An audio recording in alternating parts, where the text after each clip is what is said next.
السلام علیکم۔ حضرت صلاح الدین ایوبی رحمۃ اللہ علیہ کی شخصیت اسلامی تاریخ میں ایک ناقابل فراموش مقام رکھتی ہے۔ آپ کی زندگی کا ہر لمحہ جہاد مسلسل سے عبارت تھا۔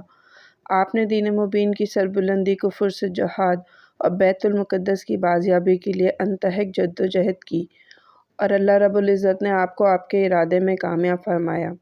حضرت صلاح الدین ایوبی رحمۃ اللہ علیہ کا تعلق کرد قوم سے تھا، جو ملک شام، عراق اور ترکی کے جنوبی سرحدوں میں پائی جاتی ہے۔ آپ کے والد ماجد حضرت نجم الدین ایوب مشرقی آذربائیجان کے ایک گاؤں ودین کے رہنے والے تھے۔ بعد میں وہ ملک شام آ کر امارت الدین زنگی کی فوج میں شامل ہو گئے۔ ان کے بھائی اسد الدین شیر کوہ بھی ان کے ساتھ تھے۔ دونوں حضرات نے اپنی صلاحیتوں کی بنا پر نمایاں ترقی کی۔ نجم الدین ایوبی کے بیٹے ہونے کی حیثیت سے حضرت صلاح الدین ایوبی کے لیے بھی ترقی کے راستے ہموار ہو گئے۔ سلطان نور الدین زنگی نے ان کی قابلیت کو دیکھتے ہوئے مصر کی فتح کے لیے انہیں اسد الدین شیر کوہ کا دست راست بنا کر روانہ کیا۔ مصر پر قبضے کے کچھ عرصے بعد جب شیر کوہ نے وفات پائی تو نور الدین زنگی کے نائب کی حیثیت سے حضرت صلاح الدین ایوبی نے مصر کی حکومت سنبھالی۔ 559 ہجری میں سلطان نور الدین زنگی کی وفات کے بعد حضرت صلاح الدین ایوبی مصر کے خود مختار حاکم بن گئے۔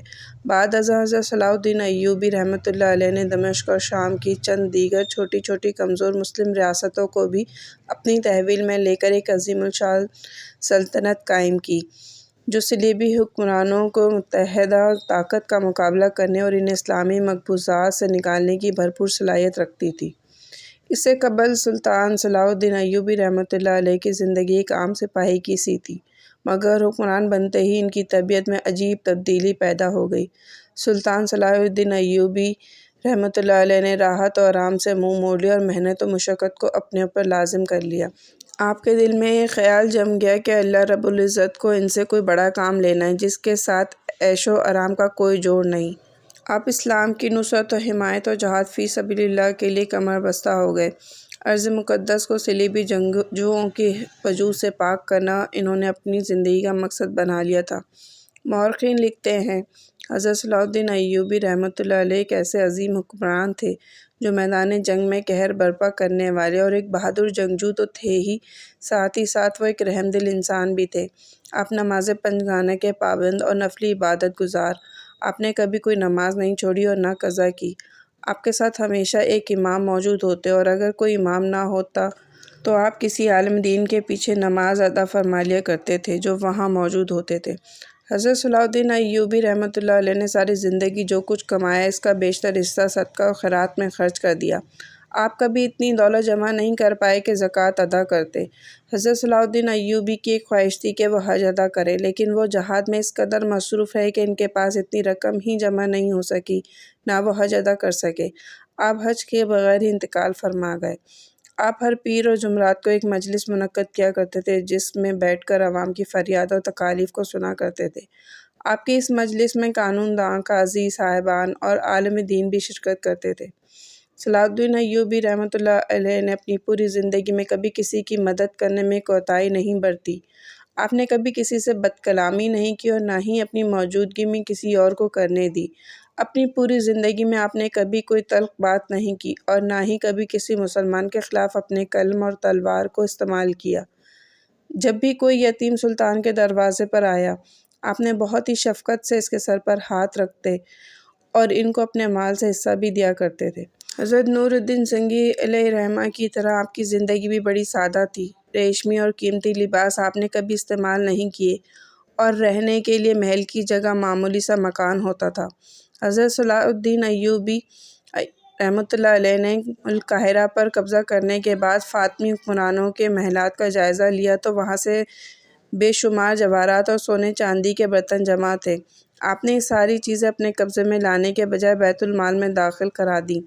محلات کو عام استعمال میں لائے گئے اور ایک محل میں عظیم الشان خانقاہ قائم کی گئی۔ فاطمیوں کے زمانے میں مدارس قائم نہیں کیے گئے تھے۔ ملک شام میں حضرت نور الدین زنگی علیہ رحمہ نے زمانے میں مدارس اور شفا خانے قائم ہوئے، لیکن مصر اب تک ان چیزوں سے محروم تھا۔ حضرت صلاح الدین ایوبی رحمۃ اللہ علیہ نے یہاں کثرت سے مدارس اور شفا خانے قائم کیے اور ان مدارس میں طلبہ کے قیام و طعام کا انتظام سرکار کی طرف سے ہوتا تھا۔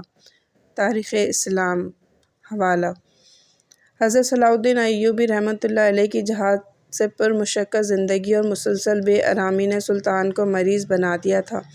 مرض کی شدت میں ماہ رمضان المبارک کے کئی روزے آپ کے قضا ہو گئے، مگر آپ نے جہاد کو ترک نہیں کیا۔ اس کے بعد جو موقع ملا تو اس میں قضا روزے ادا کرنا شروع کر دیے۔ مؤلف نے صلاح الدین ایوبی رحمۃ اللہ علیہ کی تکالیف کا لحاظ کرتے ہوئے سلطان کو اس سے منع کیا، مگر سلطان صلاح الدین ایوبی رحمۃ اللہ علیہ نے اس سے اتفاق نہ کرتے ہوئے فرمایا، معلوم نہیں آئندہ کیا ہو۔ چنانچہ آپ مسلسل روزے رکھتے رہے اور اپنی قضا کا پورا کفارہ ادا کیا۔ اس قضا میں سلطان صلاح الدین ایوبی نے شہر پناہ کی مرمت کروائی، خندق کھدوائے، جدید اوقاف قائم کیے اور پھر بیت المقدس کا نظام امیر عز الدین جس کے سپرد کر کے دمشق روانہ ہو گئے۔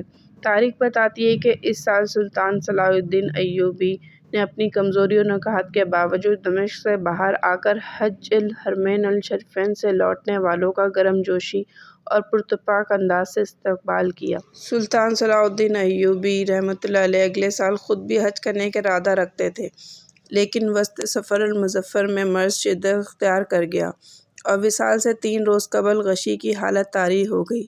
معلوم ہوتا تھا کہ 20 سال کا تھکا ماندہ مجاہد تکان اتار رہا ہے۔ 27 صفر المظفر 589 ہجری کی صبح کا ستارہ فلک نمودار ہوا تو سلطان صلاح الدین ایوبی رحمۃ اللہ علیہ کی نبض ڈوب رہی تھی۔ حضرت شیخ ابو جعفر علیہ رحمہ نے سکرات موت کے آثار محسوس کر کے سورہ حشر کی تلاوت شروع کی تو یکایک سلطان صلاح الدین ایوبی رحمۃ اللہ علیہ نے آنکھیں کھول دیں، مسکرائے اور تبسم ریز لہجے میں کہا، سچ ہے، یہ کہہ کر ہمیشہ کے لیے آنکھیں بند کر لیں۔ صلاح الدین ایوبی کا 1193 دمشق میں انتقال ہوا۔ اللہ رب العزت ہمیں بھی حضرت صلاح الدین ایوبی رحمۃ اللہ علیہ کی طرح مظلوم مسلمانوں کی نصرت و مدد کے لیے کھڑا ہونے کی توفیق بخشے کہ ہم ایک بار پھر حضرت صلاح الدین ایوبی رحمۃ اللہ علیہ کی سنت پر چلتے ہوئے دنیا بھر کے صلیبیوں اور یہودیوں سے جنگ کرتے ہوئے ٹکرا جائیں، تاکہ دنیا بھر میں اللہ رب العزت کا کلمہ بلند ہو اور صلیبیوں کے ظالم ہاتھ ٹوٹ سکیں، ان کی دہشت گردی ختم ہو اور ان کے ناپاک جسموں سے بیت المقدس سمیت دنیا کی تمام مسلمان خطے پاک اور آزاد ہوں۔ آمین۔ ویڈیو پسند آئی ہو تو لائک کریں، شیئر کریں، کامنٹ کریں اور سبسکرائب کریں۔ شکریہ۔